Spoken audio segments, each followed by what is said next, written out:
It's Thanksgiving week here on Chris and Company, and you should all be thankful for the guest that we have on today. That's Cody Stavenhagen of The Athletic, who will be joining us today to talk some Tiger baseball. But first, let's get some things out of the way. First off, thank you for the positive reception to the Tarek Skubal interview. It was one of those things. Look, I obviously want all my content to do well and to be well received and put up solid numbers, but at the same time, this was one that was just very self-gratifying.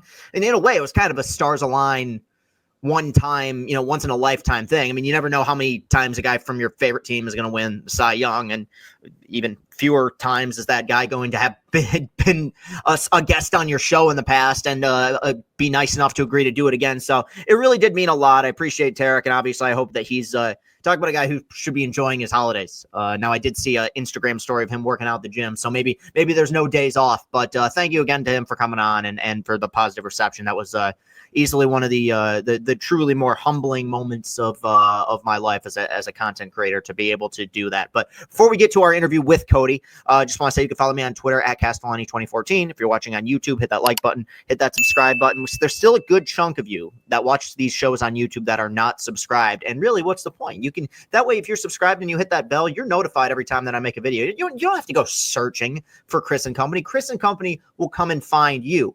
Speaking of finding things and other content that I put out, if you you just can't get enough of me, which I'm grateful for that, but okay. CastellaniContent.com is where you need to go. That website is being updated every day with blogs, with podcasts, with articles about different shows that we're doing, with post-game videos. If you want to find the Lions videos, the Michigan videos, the Tiger videos, Chris and Company, all say this, and everything else in between, all in one place, you can go to CastellaniContent.com. It's super easy to use. I love the look of the site. I mean, I will say, it's a sexy website. People just released their sexiest men of 2024 list. John Krasinski was at the top. They haven't had sexiest website yet, but if there is a 2025 version or an amendum or addendum, is that how you pronounce it, to the 2024 list, sexiest website I believe would be CastellaniContent.com. It's beautiful.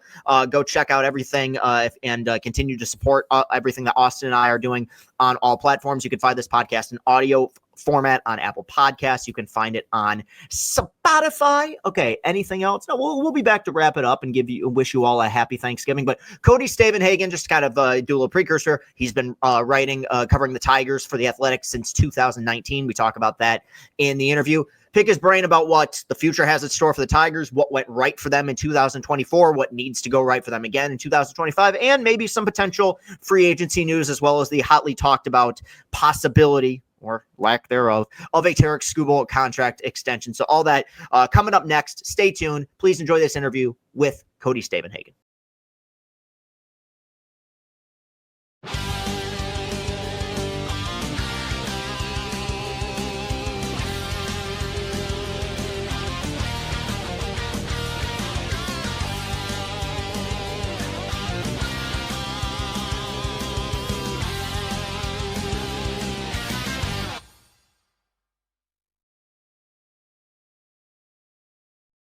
Cody Stavenhagen joins the program today, writer for The Athletic, co-host of Tigers Territory. This is going to be, did you come in with AJ Hinch? Is this going to be your fifth year on the Tiger beat? Sixth, seventh, something like that. Covered 2 years of garden hire. So yeah, it's come by fast. Okay. Yeah. Mm-hmm. So you came in at 19. Oh boy, you picked a wonderful 19. year. Yeah. First year, dream job, right? Yeah. You really, they put their best foot forward for you in year one, man. But appreciate you doing this. Obviously, you've done a wonderful job covering this team over the last 6-7 years now, and we appreciate you coming on to the show. I guess we'll just jump right into it, because this is, I would say, some of it by default, but this is one of the more intriguing off seasons we've seen by the Tigers in a long time, in large part because of the success that they had. And I think the question that is kind of on a lot of people's minds is, who is this team, in a weird way? Because last season was, outside of Skubal and the Cy Young, and that was fun the whole year, a totally forgettable, underwhelming, and even in some ways disappointing season until mid-August. And then all of a sudden, magic. So I guess the question I'm going to pose to you is, what version of this team is more close to reality? Is it the team that was sub 500 for a majority of last season, or is it the team that got red hot and made the playoffs and even won a playoff series a year ago? Yeah, I have no idea. Yeah. And I think anyone who claims to know is probably just lying and trying to sound smart. I think the easy thing to say is it's probably somewhere in the middle. There were stretches in June where they looked terrible. And I kind of thought, well, they're not this bad. And then, of course, from August on, they were the best team in the American League. And you look at the roster and, fans outside of Detroit have never heard of any of these guys. They most likely were not that good, even though they did sustain a high level of play for a long time, to their credit. The answer from last year's team is kind of somewhere in between, and they caught enough lightning in a bottle to get to the postseason. Yeah, it was as bizarre as it gets, because I felt like the 23 team was probably a little bit worse than their record indicated when you look at Pythagorean win-loss. They won a lot of close games. And through June, July of last year, I felt like this team was probably a little bit better than their record indicated. I mean, they were 18-13 at one point. So I feel like in a lot of ways, water found its level, but water found its level by virtue of this, this insane run. And one of the reasons for that insane run, and one of the reasons why it was so surprising, was the way that they utilized their pitching staff. There was a period after the deadline in which the pitching staff was Tarek Skubal, Cater Montero, and 3 bullpen days, right? And AJ kind of rolled the dice on this decision to, use guys like Gunther and Hannafy and Herter out of the pen and kind of roll with them with the bulk innings guys coming out of the bullpen for whatever it was, 3 innings, 2 innings, what have you. Do you think because of how successful that was, that AJ has plans to deploy that strategy again in 2025? Or do you feel like, in an ideal world, you still want 5-man rotation, guys going 5-6 innings a night? Yeah, based on the comments from Scott, Harrison, and AJ so far this offseason, it sounds like they're not planning to roll out pitching chaos, to open the 2025 season. But it almost makes you wonder, why not? As unorthodox as it was, it worked. And the thing some people still miss, it's easy to say, well, it taxes the bullpen too much. But of course, it kind of didn't, because they were still using a bulk pitcher for 4 to 5 innings. The bullpen relievers themselves were pitching a relatively normal amount. It was just sequenced differently. You would have a reliever pitching in the 1st and 2nd instead of the 6th and 7th. I don't necessarily think that's best for the sport. It's not great for consumers to look at the next day's matchup and be like, okay, Brant Herter, who's that? Oh, he's only going to pitch 1 inning. Okay. It's probably not selling tickets, but it has proven to be very effective for the teams that have been able to do it. The Tigers now being a prime example. So that being said, it seems like they're going to want to roll with a traditional 5-man rotation, but let's not overlook the fact they're now always going to have the pitch and chaos strategy in their back pocket. If there are a couple of injuries, if there's a brutal stretch of schedule, if there's just a day where it seems to make the most sense against a tough lineup, I think we will see hints of it sprinkled throughout the year. Yeah, and I do think we will see it because no 5-man rotation stays healthy the entire season, and I'm sure that will be the case in 25. But people forget. I mean, it was done completely out of necessity. And I think one of the huge reasons for, us looking back on it fondly is the fact that every one of these guys that got called up, Herter, Hannafy, and Gunther, they all pitched really well. I mean, this thing completely falls apart if these guys were getting rocked the way, some guys are typically known to do when they first get called up. So it totally changed the trajectory of the season, but I'm with you. I think that's, in an ideal world. And AJ's bullpen management in general, regardless of the situation, is 99% of the time great. So I don't really have any concerns, but it's just an interesting thing I figured I'd throw out there. The question that's kind of on everyone's mind right now, and we'll get to Tarek and the extension and some of Harris's comments from this week, but, I'm sure you get every bit as many comments as I do about go out and sign this guy. Why can't they add this guy? And the way that I stand on it is I don't want to, and I know the fans feel this way as well, I don't want to sign guys just to say, hey, the payroll is now in X place. Right. I want to sign guys when I feel like there's a championship window open, or sign guys, extending them so that they can stay here for their prime years, a la the deal they gave Colt Keith. The concern now coming off of their most successful season in a decade is, do you believe there are plans for this team at some point in this window to have a payroll that isn't, I'm editorializing here, embarrassingly low? Or are the plans to continue to be the Brewers, the Rays, some of these, even Cleveland, some of these lower market teams that kind of nickel and dime their way to success. Not to say that can't be successful, but the evidence is there that teams that are willing to spend often are Dodgers won the championship last year as one of the reasons. Where do you think the organization stands on this? Yeah, the longer I've covered the Scott Harris front office, the more I get the sense that these low payrolls, maybe even if they don't spend this offseason, I don't know how much they will or they won't. It's less about being cheap and it's more about like they think this is a better strategy. Yeah. You could argue there's a certain amount of risk aversion. That is a big part of that. Now, Scott Harris talks a lot about calculated risk, but at the same time, not just the Tigers, a lot of modern front offices are risk averse. And that means they want to avoid underwater contracts at all costs. Yeah, you could sign Alex Bregman for $180 or whatever. What if the back 3 years of that deal are a wash? I think that operates in a lot of decisions. And if you're continuing to quote unquote nickel and dime, but you're only basically have guys on 1 or 2 year deals or young talent that you can either extend or move on from, you give yourself a lot more flexibility. I think there is a little bit of I don't want to say fear and that the Tigers decision makers are scared, but like an aversion to pegging yourself to a deal that is going to end poorly. Obviously, you can look at Javi Baez as a prime example of that. So I'm not sure that trying to be the Brewers is right. I think this is a market where you should have more spending power. If I were running the team, I think I would be trying to go get a premier bat. That doesn't mean you sign Juan Soto and Alex Bregman and Willie Adames and Max Fried and whoever. But like, I don't think there's any real reason when the payroll is this low, the Tigers should not spend. So that's a long way of saying, like, I think it's conceivable, the right player, the right price. They wouldn't say no just out of being cheap. But at the same time, like, they also are beginning to prove they're pretty good at identifying and developing players, and that's part of this too.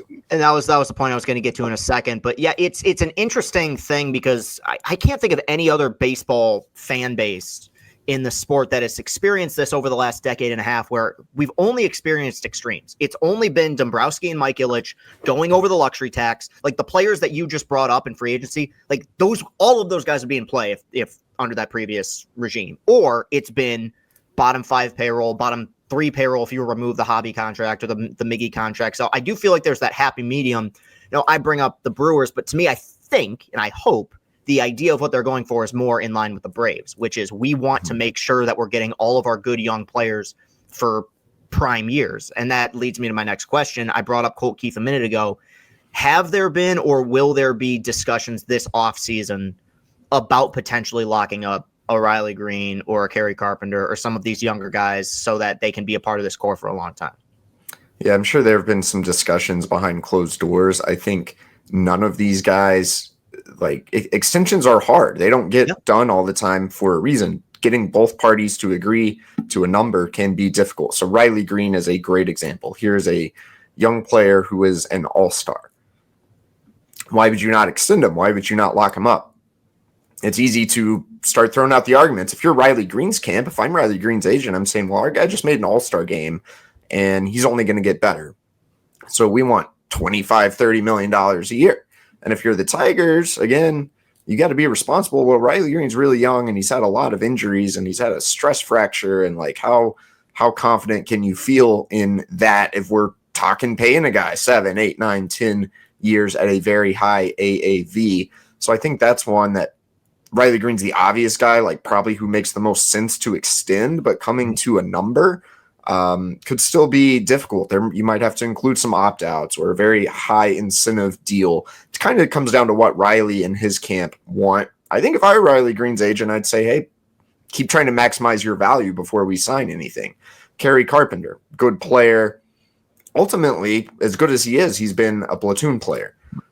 So the Tigers could try to extend him for platoon money, and Kerry Carpenter's camp could say, well, we think our guy's more than that. We think our guy can hit 30 homers in a season. Like, we don't want to cap his value. So that to me would seem like a hard one to get done. I think if they were to extend any player at this point, Riley Green is the most realistic, and even that is not a black and white case. Yeah, and I think that's generally speaking, well, free agency is obviously a huge concern. The bigger concern, and it's something we've seen way too much of over the last 7-8 years, is really good players coming to Detroit and then leaving Detroit for greener pastures, bigger contracts, or through trade. I think that people grew attached to this team a year ago, to these young players, and they don't want to become detached or attached to the idea of having to lose these guys when they hit free agency. And that kind of leads to the comments that Harris made, at least as of the week of this recording, regarding the Tarek Skubal stuff. Now, obviously, the phrase and the buzzword or the quote that people were running with was that an offer was made to extend Tarek Skubal and that it was viewed as a non-competitive offer. Just personally, I don't view that as the end of the world. For one, I'm happy that they made an offer. I'm happy that they're trying to extend a future, but by the time people are listening to this, a Cy Young winner, a Triple Crown winner. Just kind of the inside tea here. Are you aware of what the offer was?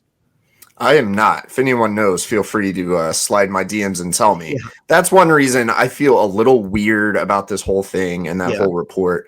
How do we know it's a non-competitive offer if we don't know what the number was? This is a time in the offseason where there is a lot of posturing going on, especially by certain powerful agents in the game. I like the way you phrased that, actually, Chris. To me, hey, if the Tigers sat down and threw something out to Scott Boras and Tarek Skubal, like at least a dialogue was started. I think anyone who thought that a deal with Skubal was just going to get done like that is not living in reality. This is always going to be a very hard, honestly, with Boras as Skubal's agent, very unlikely deal to get done. So I don't know. At least there's a dialogue. It kind of makes the Tigers look bad, but we don't really have enough details. Is that the full story? What do you like? Was a formal offer submitted, or was this just a discussion? Hey, we're willing to offer X years, X dollars, and Skubal's camp's like, that's ridiculous. I think it's all like really inflated at this point. Like, let's let this thing play out a little bit more. Yeah, and I also think, and unless there's something I missed, I don't believe it was ever stated when the offer was made, which to me is also very part of it too. Which is if they made that offer in July, pre-All-Star break, before he finished out a full season, won a Cy Young, won a Triple Crown, yeah, it probably was a competitive offer compared to the resume that he now has. So yeah, it's obviously, look, they want him here. It's going to be a discussion point for the next 2 years because, and look, he's earned that with the way that he's pitched. But I mean, also the other thing, 2 years is a long time in the baseball world. I mean, who knows, what kind of pitcher he's going to be. I mean, I think he's going to continue to be dominant, and who knows where the team's going to be. And there are several other players on the team that have kind of uncertain futures. And even though Scott Harris in the front office has been open about that, and we'll kind of start there because a lot of them, bizarrely, a lot of the uncertain pieces or a lot of the question marks are guys who were at one time really highly touted. Some circles can't miss guys. I'm going to just start with Torkelson because I think that's the one with the biggest kind of cloud hanging over him. Scott Harris was, he's always diplomatic, but I think about as firm as he can possibly be, saying, yeah, he's going to have to earn a spot at first base. There's not, the whole idea of next year's roster isn't going to be about blocking Spencer Torkelson. They want to get somebody who can drive in runs and can get on base at first. So my first question is, where are those options? And do you see them pursuing the free agent route or going kind of what they did with Canna and pursuing the trade route again? Yeah, this is, I think to me, a lot of things have been blown up on social media over the past week or so, but I think the most interesting thing Scott Harris said has almost been neglected. He kind of said like something to the effect of, we want to upgrade the production, not necessarily the personnel at first base. That could also just be off-season posturing. What's he going to come out and say, we're done with Twerk? Like, he's not going to say that. At the same time, that made me raise an eyebrow. Like, why not be a little more committal that, like, you're looking for a middle of the order bat? There is no better place to find one of those than first base, where you have a lot of options available, some good ones on the free agent market, and there's enough hitting at that position. You can usually get a good first baseman, league average or above production, more than you're getting from Spencer Torkelson right now for not that expensive. So the obvious free agent options, Pete Alonso, I'm not sure the Tigers are going to be willing to pay for him. Paul Goldschmidt's really on the decline. To me, Christian Walker is a guy I've liked for a long time. He is, I believe, 34. But if you're able to get him on a 2-3 year deal, that may be an if. I'm sure the AAV would be high, but that would seem to make a lot of sense to me. And then you look at the trade market, there are some really intriguing options. Yandy Diaz in Tampa is the guy I like the most. Ryan Mountcastle in Baltimore could be an option, and there are more. Given how kind of vague, non-committal Scott has been in some of his words about free agency, I almost wonder if that's because the Tigers are more interested or think they can find a better fit via the trade market. Those are just two names. There are more guys out there. All that's to say, I think there are a number of ways for the Tigers to acquire and upgrade at first base. If they were to run back with Spencer Torkelson, you got to hope that not only does he match the power production of 2 years ago, but that he raises the average, the on-base percentage, continues to play improved defense. Like, you need more from the first base position. That's just a fact, and I think there are a number of ways they could go find it this offseason. Yeah, even though it didn't completely work out, I really did like the Mark Hanna trade from a year ago. I thought that made a lot of sense. A guy with 1 year team control, experienced professional hitter. Now, maybe not the pop in his bat that he once had, but he's still relatively consistent. Maybe he wasn't great, but I like the idea of that trade. Yeah, Christian Walker to me is like just the ideal choice. I know you brought it up and I brought it up. He is in his mid-30s, but to me that's almost a good thing because you're not requiring a long-term deal, like you said, 2-3 years with a relatively high AAV. I think just kind of reading the tea leaves and knowing what I know about this organization and where they go, I think Carlos Santana is an option that's on the table. Absolutely. I know Carlos Santana is 39 years old, and it actually feels like he's older. I mean, I barely remember baseball without Carlos Santana, but the guy still drives in 70 runs a year. He still hits 23 bombs a year. And as much as we want, and in an ideal world, Spencer Torkelson becomes the 30 home run, 100 RBI guy, if you just got league average production from the first base position last year, you're probably talking about a team that is much closer to winning the Central than they were. I mean, a lot of ways the first half of the season derailed because the guy that hit 30 home runs for you a year before was essentially a non-factor and sent down for most of the season. I guess in terms of where he's at, and this is the question I've asked a lot of people, I've asked Emily Walden, and I get conflicting answers because I don't think there is a specific concrete reason, but why hasn't it worked with Spencer Torkelson? What's been the elixir that's led to, him being this polarizing and I hate to say it, but disappointing figure so far?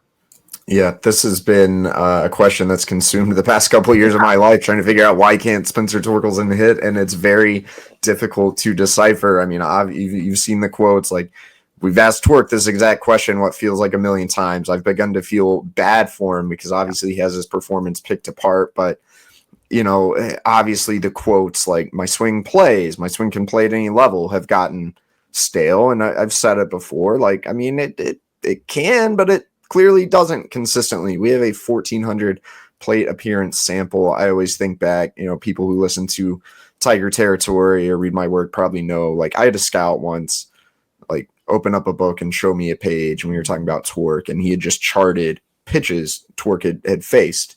And in the middle of the strike zone, the guy had just drawn question marks. Yeah. Why is this guy not driving the middle fastball? And this was like 2-3 years ago dated. Like, it wasn't just this past season.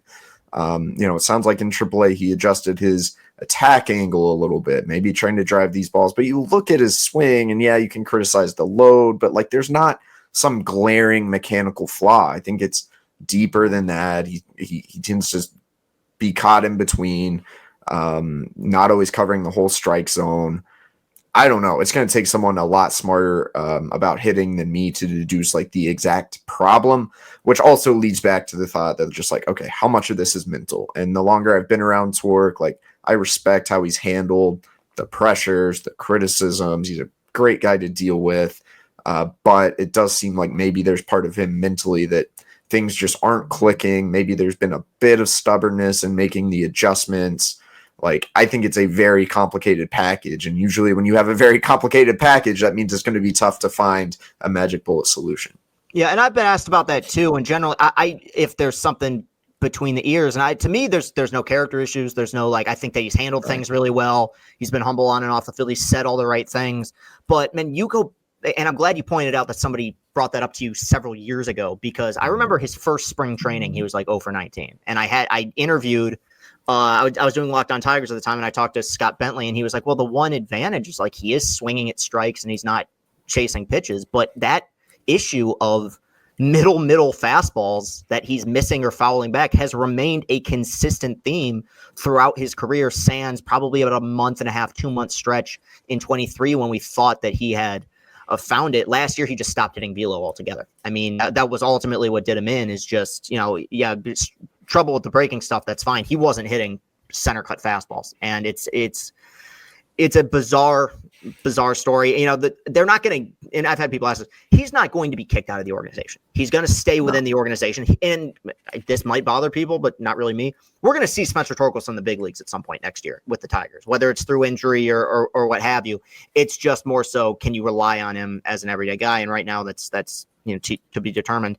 Going from one number one pick to another, I get asked a lot about Casey Mize and where he kind of stands in the organization. And yeah, it's another mystery, right? Because we're talking about a guy who was so highly touted and it seemed like things were going relatively well for Mize up through 2021. You have the injury, and I got the impression, and you're much more close to this than I am, that there was frustrations. He felt frustrated about his situation last year. Part of it was had to deal with another injury. He comes back from the injury. All of a sudden, he's moved to the bullpen. Is Casey Mize's spot as a member of the 5-man rotation on opening day next year safe?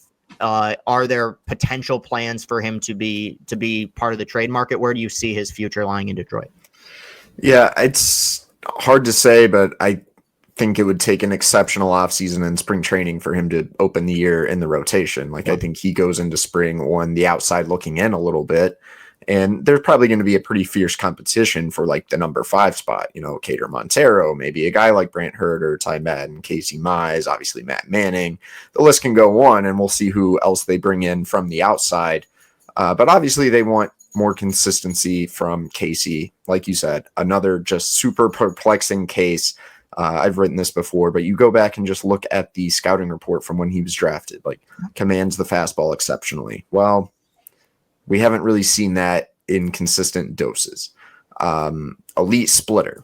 His splitter has become borderline unusable. Like, not like when it's good, it's good, but the numbers on it are not good. The shape of it is not consistent. His calling card has become non-existent. His slider can be good at times. It's not always like this is a legit 3-4 pitch pitcher. And it makes me wonder, like, what happened to that? And I thought the answer was injury. I thought it was health. I thought when he fixed the arm, fixed the back, that maybe we were going to see a little bit of a different Casey Mize this year. And honestly, it was more of the same. Casey knows it. I think it's been frustrating for him. I think that's led to some of the comments where he's kind of indicated minor frustrations with the organization, like it was when he was put on the 60-day this past year. I don't know. The Tigers, same thing with Matt Manning. They're not pegging these guys saying, hey, you're going to the bullpen. Right. And that probably makes sense, right? Why not stretch them out, see what happens? But I think we might be to the point where, for both of them, where it makes the most sense. Manning is all their case, but Mize, I don't know, his fastball can play. Let him unleash it in short 1-2 inning doses. If he can hit 98 and ride the top rail and mix in some splitters, like maybe he could be more effective than he is in this starting role. At the same time, there's enough stuff there where I do think he could have some value on the trade market, like more than Matt Manning, probably even more than Spencer Torkelson. So I think that's something to keep in mind, especially as he's on the outside looking in a little bit. Like, I do think there are other teams that would love to get their hands on Casey Mize. Yeah, I think sometimes fans have overinflated maybe the lack of value that Mize has brought. Mize has not been a bad or below average. He's been an average major league pitcher, I would say, in his career, which there's a place for those guys. I mean, I think the big problem is, one, it's, disappointment relative to expectations, and the fact that, and we've had people on the show who've talked about this, during his time in the organization, the early part of his development, like, the stuff was there. The swing and miss was there. It wasn't like they drafted him and then they got something that they didn't expect. It seemed like there was a piece. And I remember, and you do as well, his debut in the COVID year, 3 runs, but that was the night where I'm like, this splitter's working. He's missing bats with it. Like, that was a good White Sox lineup, which definitely forever ago now, but like, it was, it's surprising the way that it's kind of dipped, and the lack of swing and miss is startling. You mentioned Manning as well, who is another one that came up through the system and was really highly touted. I don't. You bring up the competition for the 5th spot in the rotation next year. I guess he'll be a part of it. But I feel like with the injuries last year and the development of guys like Montero and Herter getting called up, I mean, I feel like he's starting to fall further and further behind. Do you see him being a rotation piece this year? Or, you brought it up with Mize, but do you think bullpen's his calling, or potentially could he be in the trading block? Yeah, I think less so than, or more so than Mize and Torkelson. Like, this could really be a make or break year for Matt Manning in the Tigers system. I think he probably has less value on the trade market. I mean, I think teams will look at his fastball and like it, but they will see he's never really developed 3 consistent pitches. And if the Tigers and their staff can't do it, I'm not necessarily sure other teams are going to have a ton of confidence. He's even farther on the outside than Casey Mize, obviously. Again, I think the bullpen thing makes a ton of sense with him, a guy who in short doses has been really good. The numbers on the fastball are phenomenal. And if he rips his slider in like the good shape, there can be some good in that from time to time. But the comments we've seen, like, they're not just shipping him off to the bullpen. They're going to stretch him out and see what happens. Tough for me to envision Matt Manning like cracking the rotation. I think he could potentially become a really good relief pitcher. If the Tigers don't agree and have other plans for him, then, we'll see if that works out. Like, they obviously know how to develop pitchers, but that's been a big part of all this. Casey Mize, Matt Manning, he's had some minor injuries, but not the major injuries and missed time that Casey has. Like, if they haven't figured it out under 4 years with Chris Fetter, it's tough for me to think, oh, well, like this offseason or this spring is going to be different.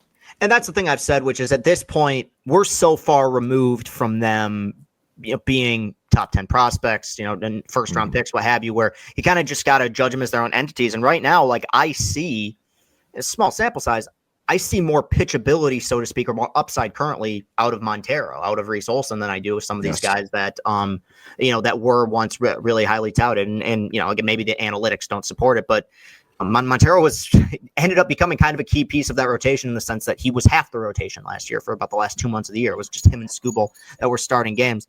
The last pitcher I wanted to ask about, because he surprisingly made his debut at the end of the year, was Jackson Jobe. And I think that there's been in people's eyes this idea that, like, oh, he's here to stay, he's never going back. I more so viewed it as, hey, you kind of had a weak piece in the pen with Shelby Miller.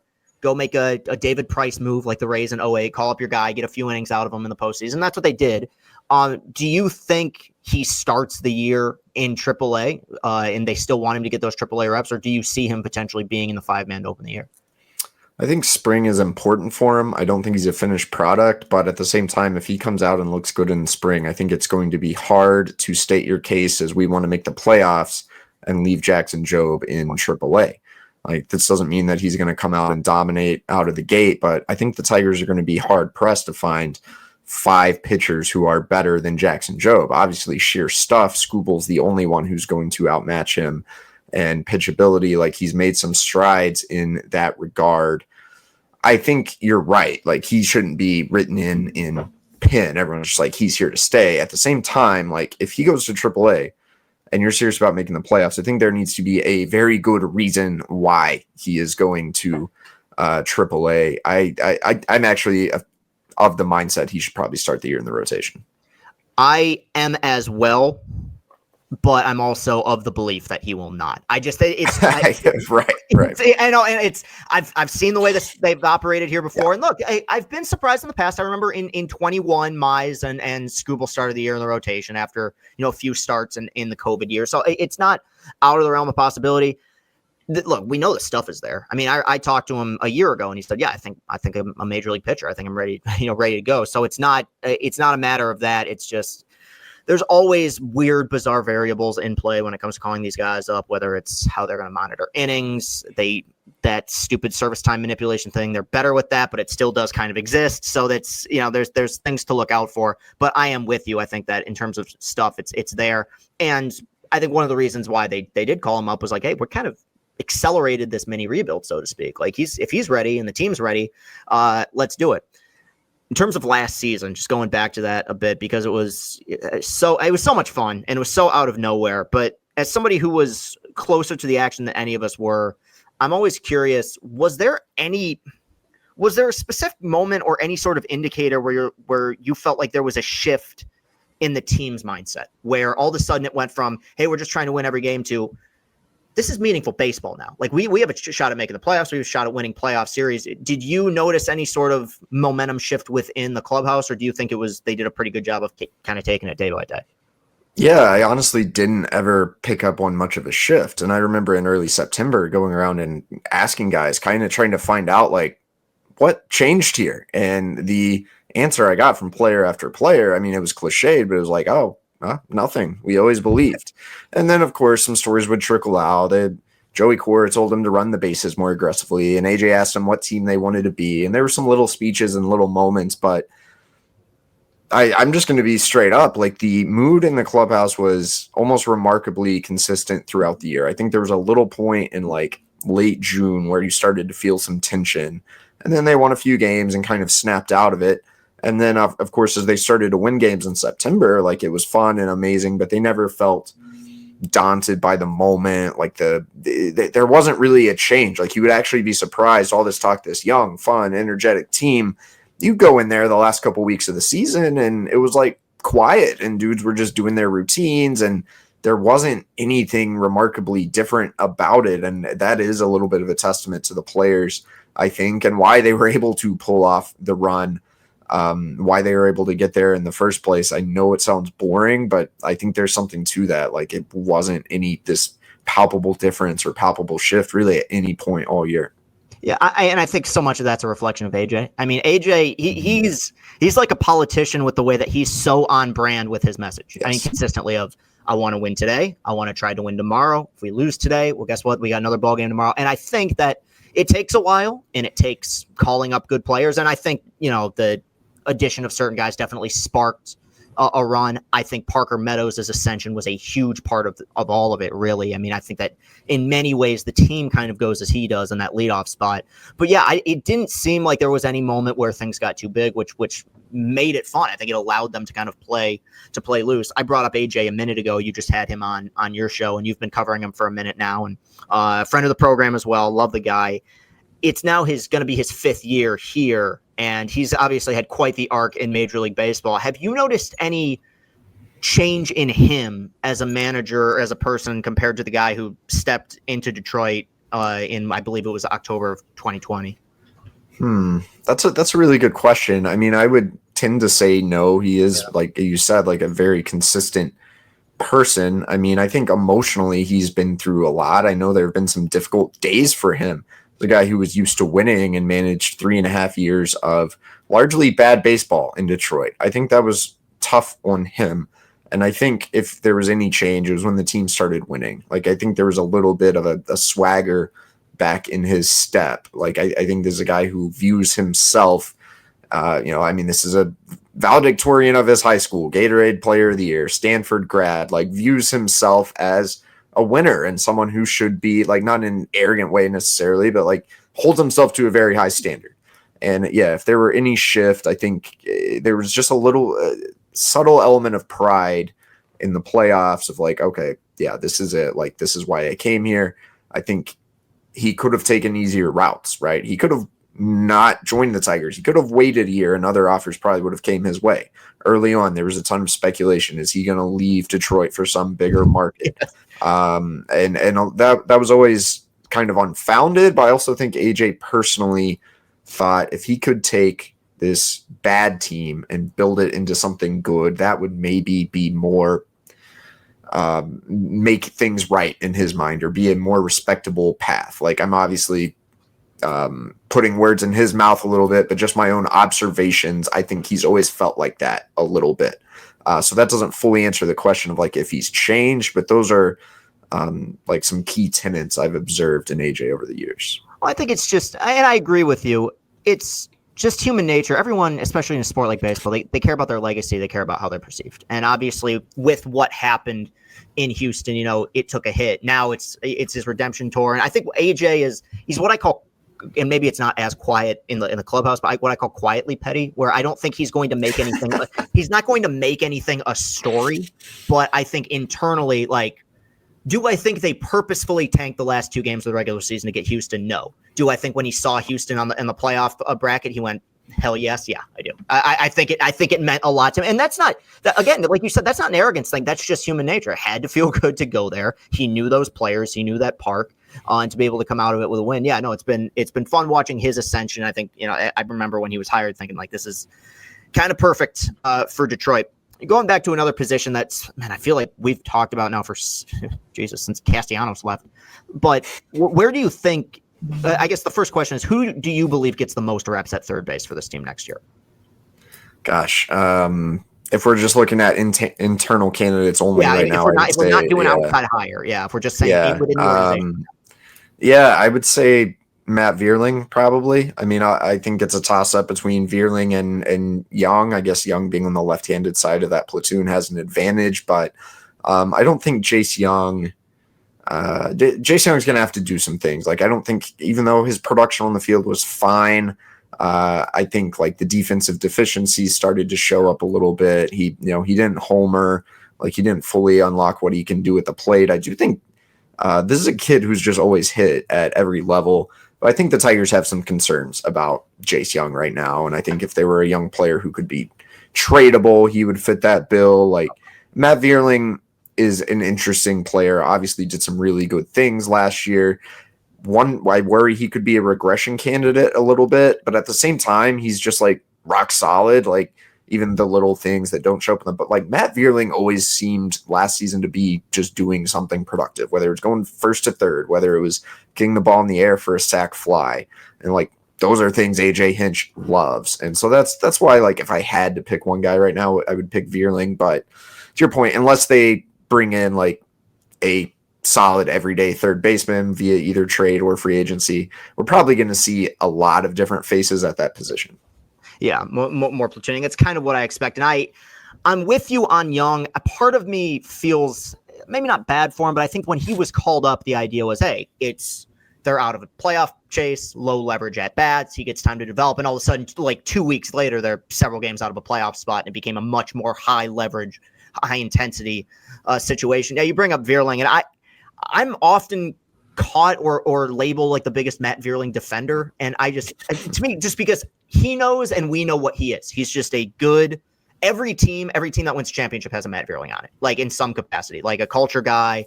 I think that he at points has been thrust into positions where they might not be best for him. Like he's not a number 3 hitter, but he's being put in that position because of this, because of where the lineup stands. I'm with you about potential regression because he had a 2-week Linsanity run last year where he hit like 6 home runs. I don't see him repeating that, but I still see him being a solid, stable piece for this team. Though I continue to like him more in the outfield than I do at third, but you got to run somebody else. And staying on the same side of the infield, there's been whispers about what the shortstop situation is going to look like. And it's tough because, and I don't know if you know this, Cody, fans are very emotional when it comes to Javi Baez. And so I think it's very clear Trey Sweeney has a role on next year's team. I think he's earned that. I think in some capacity, we're going to be seeing him getting at bats. Now, at the end of the season and into the playoffs, he was every day. I don't see him being every day in 2025. There's been whispers about the potential platoon with him and Javi. Do you think they try to upgrade in some capacity at that position, or will there be comfortability running it back with that potential platoon? Yeah, I think it'll be most likely a platoon. I think the only thing that could maybe be an upgrade would be Ha-Sung Kim out there, who could not be healthy all season, dealing with, I think it's a shoulder issue. I do think that's an interesting thing. If they were to be able to sign him, maybe a 1-year pillow deal, maybe he could play some third as well. But I think the most realistic scenario is going to be Sweeney and Baez. I think you're right about Sweeney. I think he does a lot of good things. I also worry he's a player who could get overexposed if he's being trotted out there every single day. And Javi is what Javi is. I don't think it's going to be a whole lot different, but there's kind of this notion out there, but like, well, he gets healthy and then he'll still be bad, and then the Tigers will buy him out. I don't know. Based on the words and actions so far, I don't think they're going to buy Javi Baez out next season, which would lead to he is the right-handed side of that platoon, and he's just not going to play very much.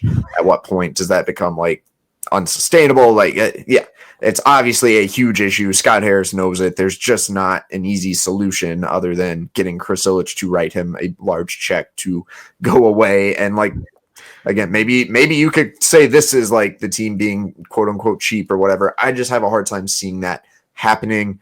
And I also don't think they're going to pay another shortstop while they're still paying Javi Baez. So yeah, let's brace for some more Javi and a lot of Trey Sweeney. And you just got to hope that Trey's able to defend himself in the box and hit well enough to be a viable regular. Yeah, and I think I'm glad you brought that up. I think we even saw a little bit of that Trey Sweeney overexposure at points last season into the postseason, where it was just, you had to throw him out there every day. I had no issue with what AJ was doing, but he had his struggles, and I think a big reason for that was he was really thrust into that position very quickly. Yeah, I know it's Chris, it's interesting too. No one talks about Ryan Kreidler anymore. Obviously, he has not hit in several different instances of seeing him in the big leagues, but his glove still plays, although maybe even a little overrated. But like, I wonder if we're done with Kreidler or not. Like, I don't know. I think because of his defensive versatility and his steadiness, we could still maybe see some Kreidler in the mix next season. He's kind of become like, I think the days of like, could he be the next shortstop are over, but is there a world in which he's kind of the Zach Short of next year's team? I wouldn't say it's 100% impossible at this point. Yeah, and you bring up Kreidler's glove, which has obviously been a plus glove since he came out of UCLA. But I think when assessing this young core, you mentioned it with Jace Young, and there's been a few other issues. I like some of the bats here with Keith, and I'm actually still a big Justin Henry Malloy guy. I think that he's going to hit. I think that there's going to be a spot for him. We bring up Kerry Carpenter, but I think one of the issues is it's not a particularly athletic young core. I mean, I would argue it's defensively deficient in many ways. I guess, what is the concern level at amongst the Tigers organization, where when I look at it right now, I'll leave first base as a question mark because we don't know who's going to be there, but Colt, Jace Young, Vierling, that defensive infield, not including Jake, who's obviously great, is pretty suspect. I mean, do they have plans to kind of fix that, move guys to different positions? Where does the organization stand?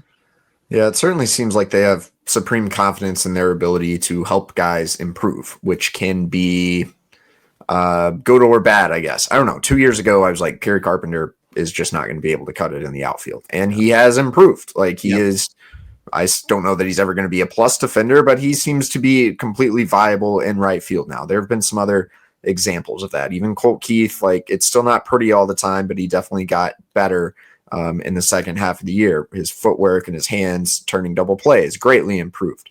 So it seems like that's kind of been the line of messaging from Scott Harris on down. Does leave me concerned a little bit. Like, you just can't have a team of poor defenders and you're hoping to help them become average defenders and guys who, even though the Tigers ran the bases really well, they still don't have a ton of team speed. Yeah. I think that's an issue going forward, especially in a park like Comerica. The theory has been touted before, like, why not just move Colt Keith to first and Jace Young back to second and go get a Gold Glove caliber third baseman? And in a way, that's the simplest solution. Like, I don't hate that idea, but I think the Tigers seem intent on getting Keith to be a league average defender, thinking he can become a 4-win player at second base. Jahan, I don't know, man. I really like the guy's bat, but again, it's gonna take huge improvement for him to be anything but a DH. Also, the question, why doesn't he play first base? I don't know the answer to that. All that's to say, like, I do think the defense thing is still an issue, and eventually something's gonna have to give. Do you think there's a chance we see, because I actually see both sides of it, where, especially with somebody like Jahan, he was already an infield, you move him to outfield. I could see the organization saying, all right, we just got to keep him in left, keep him in DH, keep him consistent there.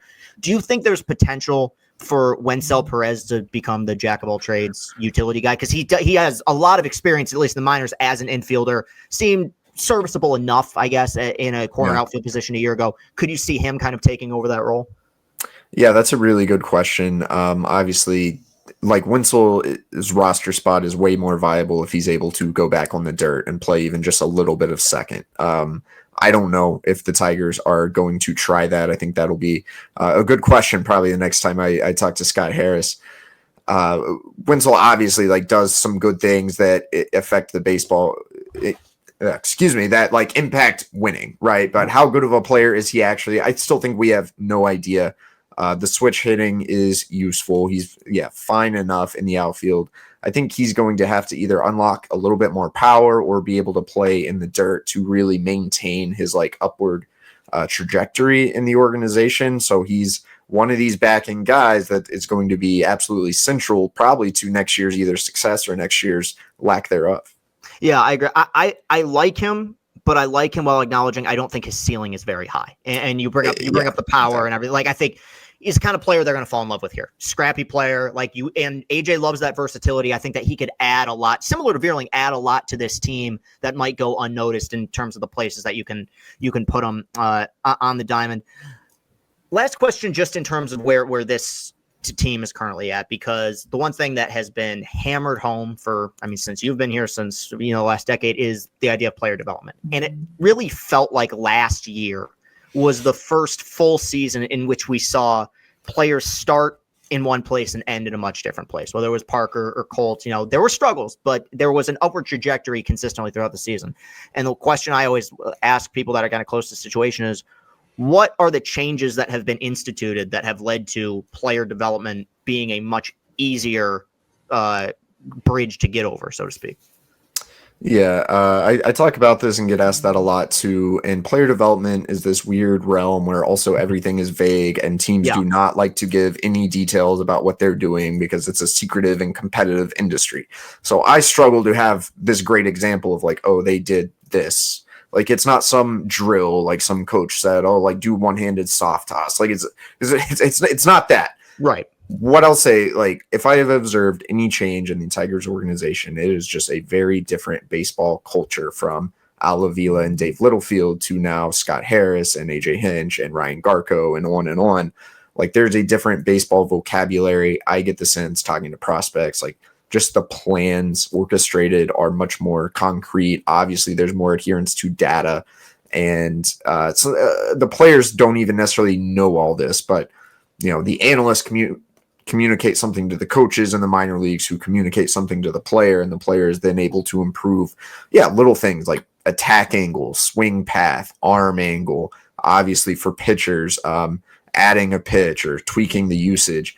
I think it's very subtle things like that every organization does. The best ones are able to both identify the right solutions and then the big one, communicate it to the player. I think the Tigers just have the right people. I went from like, I don't want to talk, like, I'll just say I learned things about baseball now from the Tigers and their executives, and it wasn't necessarily always that way. That's not like, it was obviously just more old school, and now it's very progressive. It's very forward thinking, and you're starting to see the results. I don't know if that means the Tigers are going to become the next Dodgers or the next Orioles. Like, we'll see. This organization still has a long way to go, but some of the progress we've seen is also very palpable just being around the organization every day. There are some things this team's getting right. Yeah. And while I think 38-11 wasn't inevitable, I do think that in a noticeable upward trend was somewhat inevitable, because what we found out the last 2 years, especially last year, was the organization was never void of talent. Like, there were talented players here who probably they just failed to get a lot out of. I mean, I think we've seen Meadows transform and Cole Keith transform, and a lot of these young guys become much more stable pieces of the core who were originally a part of the Avila era. Two more questions for you. It's we've had a few football writers on recently, and Graham Couch made the note about how, like, the college football being as slow as it is now with the stoppages and fucking big noon kickoff and all that stuff is actually easier in some ways for journalists, because they need the stoppages because they're writing, pieces, writing articles as the game is kind of going along. Baseball obviously has been the antithesis of that, where they've increased the speed of the game. It's a much faster paced game with the rule changes. Have you, as a journalist, had to change certain things about how you go about preparing for a game because of the new rules, or has there not been much noticeable? The game absolutely moves faster. Yeah. I would say I'm lucky in that at The Athletic, I don't really have to write running game stories like some other beat writers. That's probably where that stuff is felt the most. I mean, I've done it in the postseason. I've done it in short bursts, and that's where things get hectic and stressful. But I when we had AJ Hinch on Tiger Territory, quick plug, hope you guys will go watch, listen, subscribe. I kind of asked him about that. Like, how do you as a manager process information real time? Because another thing that's different, like, I consume the game a lot more like a manager now. I think just trying to get inside AJ's head, like looking 3 batters ahead, what's the matchup going to be? And that's where it's palpable. Like, because I'm on Baseball Reference and looking at OPS, and then if that doesn't make sense, I go to Savant and I look up, like, does this guy have a good slider? Does this hitter hit sliders well? Like, why are they doing this? And that's where things get sped up, is like just trying to keep track of the data and figure out the decisions. And then it starts feeling like the game's moving really fast. Like I'm behind, or I just almost missed a batter. So I'm on my computer trying to figure out some stat. Like it's not necessarily fully connected to the stories I'm writing. Like I'm obviously doing generally more telling the human story of the game with some analysis and numbers mixed in. But I almost wonder if I'm going to start doing more of my own like pregame scouting, just so I have some of this written down, so I can be more in the moment. Because for what's viewed as a slow sport, when you're paying attention to every little thing, it moves really fast. For sure, especially with the changes. We had one of your coworkers, Nick Baumgartner, on recently, and my first exposure to him was during Michigan's 2014 season with Brady Hoke when they were 5-7, and it was a disaster, and he got fired. And now you've been on the Tiger beat for a minute. You've been here. You've covered a team that's lost 114 games. You've covered a team that's had a crazy hot streak and made the playoffs. Do you learn more about an organization when they're failing or when they're succeeding? That's a really good question. I think you learn in different ways. When they are losing, obviously the deficiencies show up more. There is more to pick apart a lot of the time, or there's even a focus on more of the B and C storylines because the A storyline just isn't that interesting. So if that makes any sense, like you learn different things when a team is bad. And then when a team is good, sometimes there's almost too much focus on just like, oh, Tarek Skubal pitched 7 good innings. Like maybe some things aren't really picked apart as much, but also the biggest difference, people are way more willing to talk when things are good. Yes. And they share more, and you get more anecdotes and even like how a guy improved or whatever. So it's easier to pick things up that way. And in some ways, just like people tell you more inevitably when the team is good. Except sometimes when a team is bad, you'll get, some complainers coming out of the woodworks tell you things maybe they shouldn't. So that'd be my answer there. It's very different worlds, and you learn different things in both scenarios. Yeah, I can imagine. And I think we kind of got that vibe last season towards the end of the year, that more stories were coming out and the team felt very connected. Did you feel like, this will be the last question, that at any point before AJ and before Scott Harris that there was an issue with the culture, or was it more so they just weren't succeeding? I don't think it was a cultural issue and like there were bad people or bad personalities. Like even Al Avila has a long track record of success in the game of baseball. If you go look at his personal journey, the son of a Cuban immigrant who started as a baseball coach at St. Thomas University and went on to become GM of the Detroit Tigers, it's an amazing story. But the culture, to use that term in a more loose sense, like it was just old school. The game had passed that regime by a little bit, in my opinion. And that's not to talk bad or like the game's just very different. Anyone will tell you that. And that's why they're younger people in different front offices and these Ivy Leaguers running the teams. And it's not always good. Like there are a whole lot of drawbacks that come with the new age front offices too. But I think the deficiencies of that past regime really started to show in 1920, even into 2021.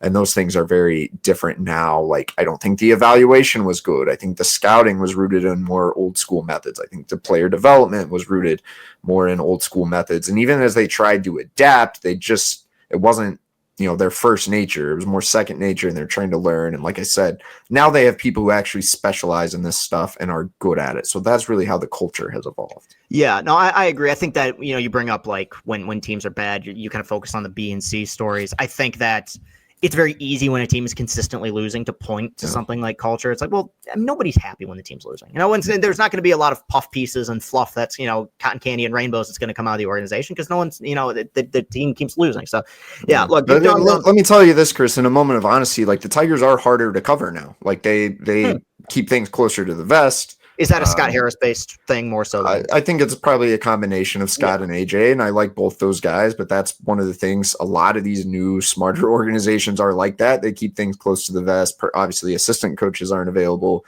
Most of the front office is closed off. Even some of the side characters in the organization just seem a little more hesitant to open up or even have that human connection. Like I think the older school guys were really personable, and it wasn't always fun to cover because they were bad. But it had its pluses as the team has gotten better. The access and some of the challenges and little micro dramas have definitely heightened as well. Yeah, it's the trade-off. You get to cover something that provides you with more material, probably a team that's giving you more, but on the flip side, there's probably less exclusive access. But look, obviously been here for a minute. I mean, you're a Detroiter now, man. So we appreciate. I really appreciate the job you've done. I mean, you've always been very cordial to me, and you've always gotten along great with the fans and everything. And looking forward to seeing you kind of continue to grow. I was one of the big reasons outside of just finally seeing my team win about seeing last season be what it was like seeing the media and the people who've had to cover some pretty bad teams every day who don't have the luxury of turning off the television like some of us do, finally get a fun moment. So always rooting for you, buddy. You are now officially a friend of the program, which is we are going to make a big deal out of it. And I appreciate it, man. So thanks for coming on. We'll talk to you again probably before the season at some point. All right. Well, sounds good anytime. Thanks for having me on. And yeah, to anyone, reading, listening, following, I probably don't say enough. Thank you guys. This is the only reason I get to do what I do. And being embraced in this market has been great. Seeing that being heightened as the team, plays better was really meaningful. And just kind of a thank you to anyone else who's been part of this and been part of, some of the success maybe I've been able to have as well. Absolutely. Appreciate it, buddy.